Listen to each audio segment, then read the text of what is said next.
खुलुमबाय फोरबो जिसु ख्रिस्टनि मुङाव आंनो सैथोनि लामा इउटुब चेनेलनि गेजेरजों साफ्रोमनिसिमबो अननाय मोजां मोननाय गोजोननाय फोरबो जिसु ख्रिस्टनि मुङाव जासिहरबाय गोजोन्थों। आरो बे समावहाय ख्रिस्टानफोरनि गोनांसिनथार हुकुम बे आयदानि सायावहाय आङो गुसुङै बुंनो हास्थायदों। आं बेखौहाय मोनसे बाइबेल पदनिफ्राय फरायनो हास्थायदों। जोंनि गोथार बाइबेलनिफ्राय माथाइनि सुसमाचार 22 अध्याय 29 निफ्राय लानानै 39 पदसिम जों फरायनानै खोनासंनि। जिसुआ सादुकाइफोरखौ सिरि थाहोबाय होननानै खोनानानै फारिसाइफोरा ज' जादों आरो बिसोरनि सासे आयेन गोरोङा बिखौ आनजाद लानो थाखाय सोंदों, गुरु, आयेनाव बबे हुकुमा थोननाया देरसिन?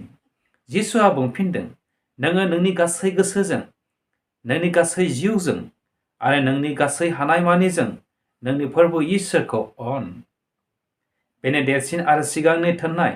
देरसिन आरो गोनांसिनथार हुकुमा बेनो। मोननैनि देरसिन हुकुमा बेनो, नोङो नोंनि खाथिनि मानसिखौ गावखौ बादि अन।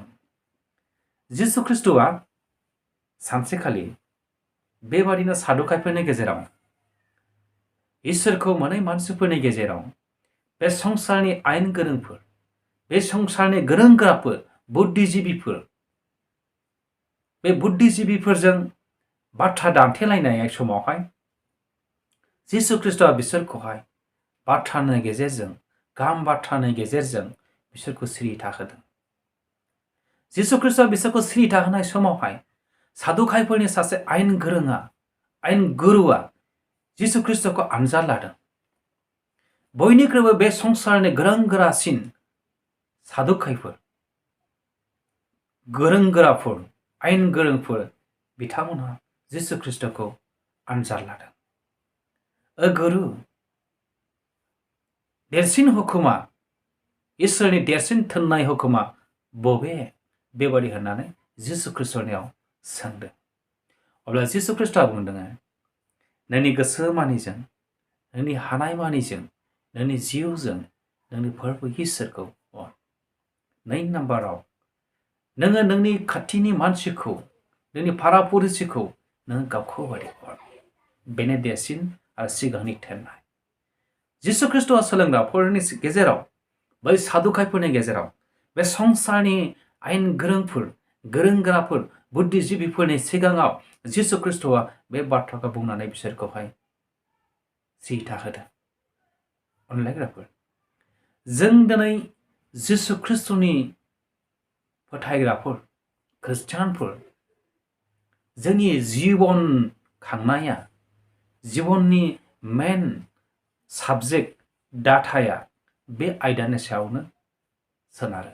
अनलायग्राफोर, जोंनि थांनानै थानायनि, जोंनि लाइफ दानायाव, जिबन दानायाव, ख्रिस्टान जिबन जापन दानाया बे मोननै टिमावनो सोनारो।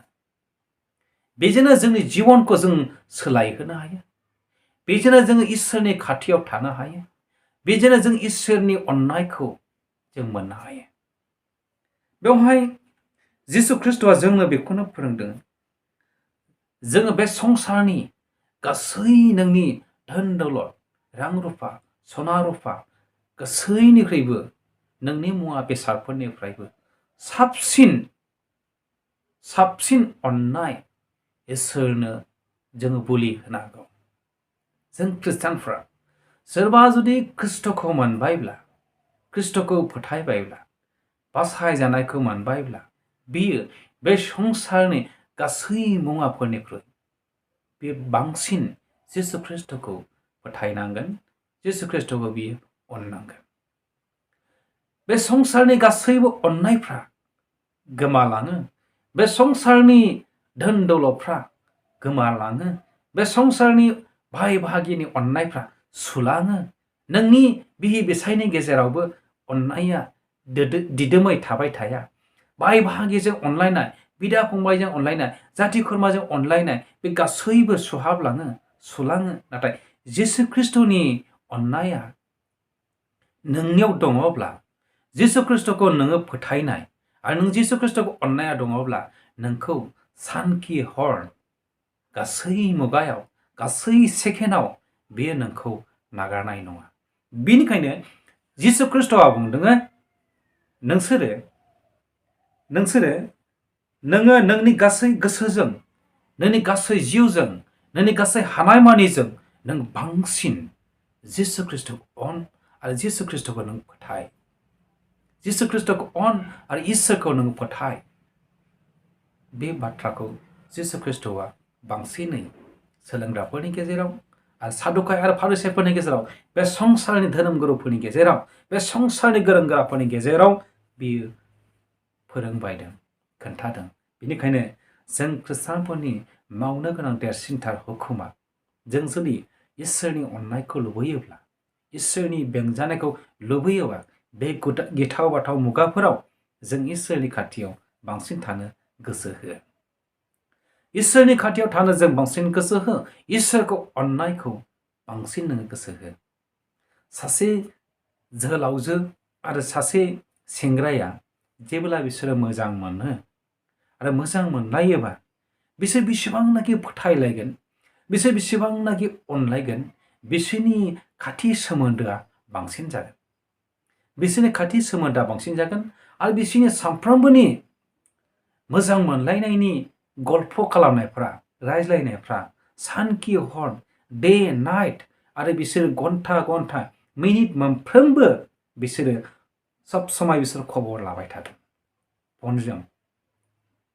जाय बांसिन फोथायो बे बांसिन अनो, बे मानसिया गावनि मोजां मोननायखौ बे गोमा जानो गियो।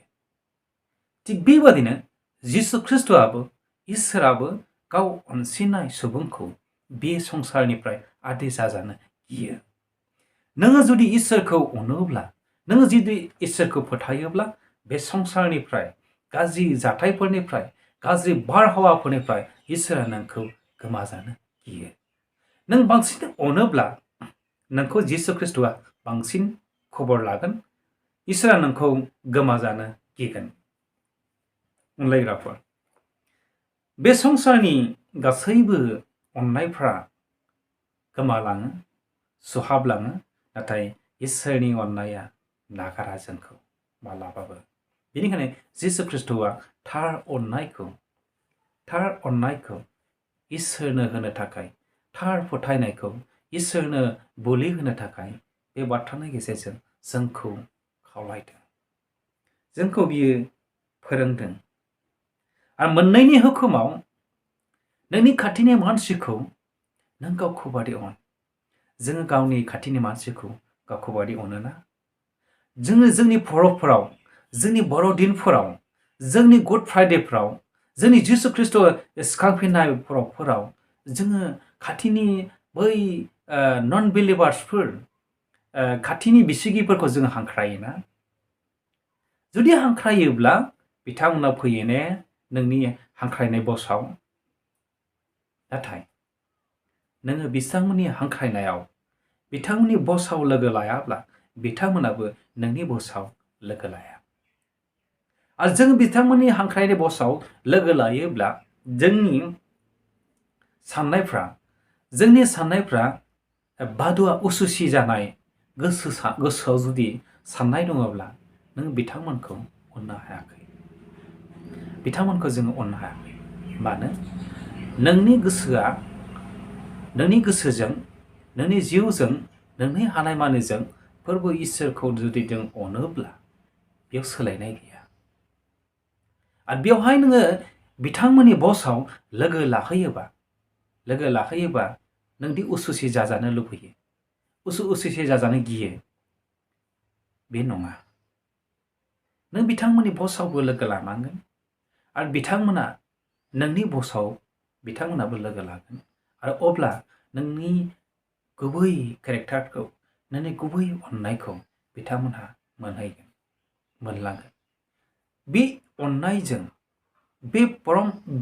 बे सोलायनायजों, बेबादि गोरोबलायनायजों जों जोंनि खाथिनि मानसिखौ गावखौ बादि अनजानो बियो लुबैदों इसोरा। जोङो सिगां इसोरजों अनलायनांगौ, इसोरखौ फोथायनांगौ, बेनि उनाव मानसिया गावजों गाव अनलायनांगौ, गावजों गाव गोरोबलायनांगौ, गावजों गाव हेफाजाब होलायनांगौ। बयनिख्रुइबो मानसिनो देरसिन अननाय नांगौ। अननायासो मानसिखौ बजबो, अननायासो मानसिखौ रैखा खालामो, अननायासो मानसिखौ दैखाङो, अननायासो मानसिखौ बासायो। बे अननायानो इसोरनि अननाय आरो बे अननायखौनो इसोरा जिसु ख्रिस्ट'आ जोंनो फोरोंदों। नोंसोर गावजों गाव अनलायोब्ला, नोंसोर गावजों गाव हुकुमफोरखौ मानियोब्ला बिफानि अननाया नोंसोरनियाव दङ। जहननि गेजेरजों जिसु ख्रिस्ट'आ बेखौ फोरोंदों। बेबादिनो सानसेखालि लुकासनि 10:25 25निफ्राय 28 जों फरायोब्ला बेखौ मोननो हागोन। सानसेखालि बे संसारनि सादुखायफोर, आयेनगुरुफोर, गोरों गोराफोर, बुद्धिजीबिफोर जिसु ख्रिस्ट'नियाव सोंदों, गुरु, जोबनो गैयै गोथांखौ मोननोब्ला जों मा खामानि मावनांगौ? अब्ला जिसु ख्रिस्ट'आ बुंदों शास्त्रआवहाय, जों फरायनानै खोनासङो। सासे आयेनगुरुआ सिखांनानै बिखौ आनजाद लानो थाखाय होनदों, गुरु, जोबनो गैयै गोथांखौ मोननो थाखाय आं मा खालामनो? अब्ला जिसुआ बिनियाव सोंदों, आयेननि बिजाबाव मा लिरनाय दं? नों माबोरै बुजिरदों? बियो बुंफिनदों, नोंनि गासै इच्छाजों, नोंनि गासै जिउजों, नोंनि गासै जरजों आरो नोंनि गासै मनजों नोंनि फोरबो इसोरखौ अन आरो नोंनि पारापुरुषिखौ गावखौ बादि अन। जिसुआ बिखौ होनदों, नोङो नांगौखौ बुंफिनबाय, बेखौ नों खालाम, अब्ला नोङो थांनानै थागोन। जिसु ख्रिस्ट'आ बेखौ बुंदों। सासे आयेनगुरुआ, गोरों गोराया, बे संसारनि बुद्धिजीबिया जिसु ख्रिस्ट'खौ आनजाद लानो थाखाय खाथियाव थांनानै सिखांनानै बुंदों, गुरु, जोबनो गैयै गोथांखौ मोननोब्ला मा खामानि मावनांगौ? अब्ला जिसुआ बुंदों, नोङो बे गोथार शास्त्रखौ, गोथार बिजाबखौ माबोरै होननानै नों बिजिरदों?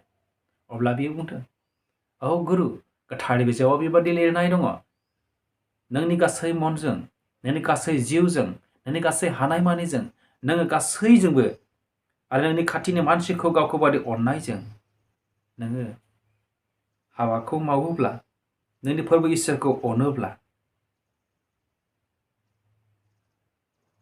नोङो थार शास्त्रनि बाथ्राखौ जाफुंहोबाय। नोंनि पारापुरुषिखौ गावखौ बादि अन। जिसुआ बिखौ होनदों, नोङो नंगौखौ बुंफिनबाय, थार बाथ्राखौ नोङो सिमान लाबाय, बेखौनो नोङो खालाम, अब्ला नोङो गोबाव जोरगोन आरो नों थांनानै थागोन। जोङो जोबनो गैयै गोथांखौ मोननो जुदि हास्थायोब्ला नोङो नोंनि इसोरखौ, फोरबो जिसु ख्रिस्ट'खौ नोंनि गोसोजों, नोंनि जिउजों, नोंनि हानायमानिजों, नोङो नोंनि गासै मनजों इसोरखौ नों अननांगोन, नों फोथायनांगोन आरो नोंनि खाथिनि मानसिखौ गावखौ बादि अननांगोन। नों पारापुरुषिनि खाथिनि मानसिफोरजों गोरोबनानै थानांगोन। अब्ला नोङो गोबाव जोरगोन, नों गोथाङै थानो हागोन। जिसु ख्रिस्ट'आ बेखौ फोरोंदों। अनलायग्राफोर, जों गासै बे बुहुमनि जिसु ख्रिस्ट'खौ फोथायग्राफोरा बांसिन बे बाथ्रानि गेजेरजों जोङो जोंनि लाइफखौ जोङो दानानै लानो हायो। बे जिबन पुस्तकनि बाथ्राजों जोङो जोंनि जिबनखौ जोङो सोलायहोनो हायो। इसोरनि खाथियाव जों थानो हायो, इसोरनि अननायखौ जोङो लानो हायो। बेनिखायनो खृष्टानफोरनि गोनांसिनथार हुकुमा बेनो।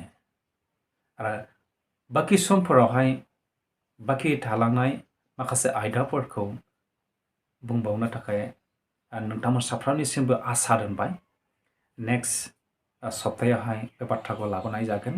बाखि आयदाखौ आं बेखिनिखौनो बुंबाय। इसोरा बे बाथ्रानि गेजेरजों जों साफ्रोमखौ बोर होथों। जिसु ख्रिस्ट'नि मुङै गोजोन्थों।